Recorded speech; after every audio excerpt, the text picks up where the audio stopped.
Thank you, Mama. I'm gonna take this with me, okay? No. I love you, Mama. Be good. Hell no, you're not taking my blunt. What the fuck you doing? I want my blunt. Mama, get the fuck off the car. No, I'm not getting off, and I'm holding on for dear life. For a blunt? Give me my blunt. For a blunt? Yeah. What the fuck you doing, Mom? Give me my blunt, son of a bitch. You stop the car. Where we are right now, debt is in complete freefall. The printing machine, it's just become a joke. Like $36 trillion of debt in the US is astronomical. And the interest on it, there's just literally no way you can get out of that situation without some sort of crazy play. And I've talked about a lot, is the last sort of 5 years, the gold accumulation by all the big boys, your Chinas, your Russias, European countries, has been through the roof, except in the US. Now, I've always believed that this was a part of the BRICS thesis to somehow undermine the US dollar. The amount of gold that Trump has flown in, just from what I could find from the Swiss gold exports, is astronomical. And he's somehow bartered a deal. The thing I didn't mention in that video yesterday, the accumulation in every other major country has almost stopped. Like, they can't get any. So somehow, I don't know how he's done this, but there's been a negotiation that's taken place where he's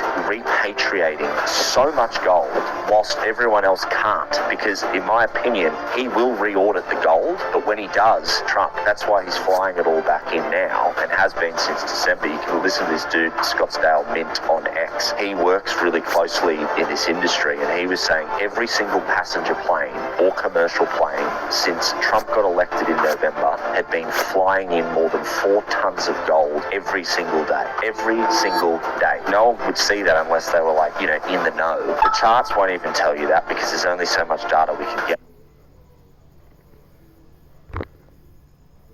If I am to say Israel shouldn't be killing thousands and thousands and thousands of innocent women and children, that doesn't make me anti-Semitic.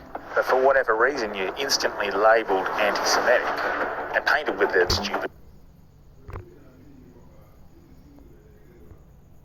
So Bitcoin hit all-time highs last week and everyone's pumped up. And how much longer is there in this bull run?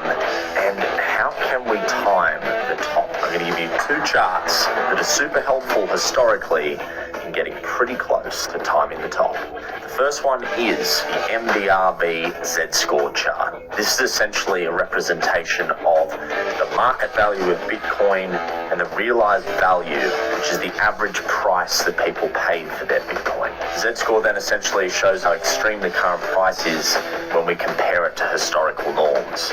So you can see here that whenever the realized value has actually spiked, that has been right around the market peaks. So it could be a good time to sell. And then you can also see where we are right now. It seems we still have a long way to the upside before we have that intersection. The next chart is the net unrealized profit and loss in accordance with the market fear and greed index wrapped over the Bitcoin price index. You can see here that when the belief and denial section has peaked into the euphoria stage, it's always been quite accurate in showing where the market top is for that cycle. And then of course you can see now we still have a fair way to go until we reach the euphoria stage on this chart. I have no affiliation with this website, but I do use them as a guide. Go check them out. I'm so honored that Springfield has been chosen to host all these upscale chain stores.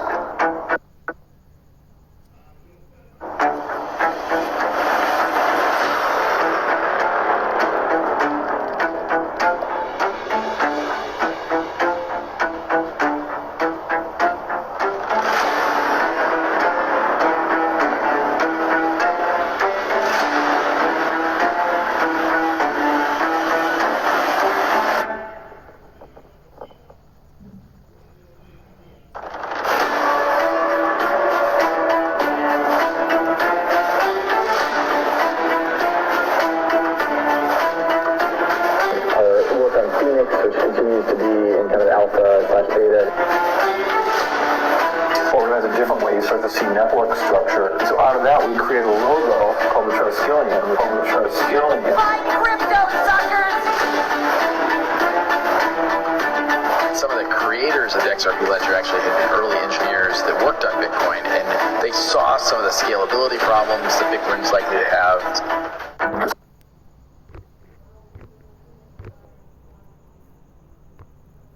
Here in Singapore, I believe you get paid once a month. In the United States, you get paid once every 2 weeks. Has everybody thought about why you get paid once a month or once every 2 weeks? It comes down to the friction of payments. And if we can remove the friction of payments, why can't you get paid every day?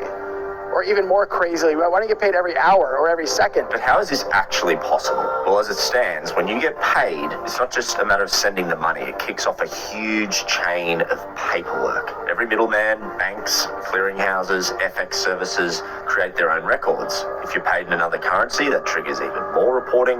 There's tax and superannuation considerations. And of course, the biggest one is bookkeeping. Every single payment has to be tracked, reconciled, reported and audited. So paying every day or hour would mean thousands of extra entries, clogging up the system and blowing up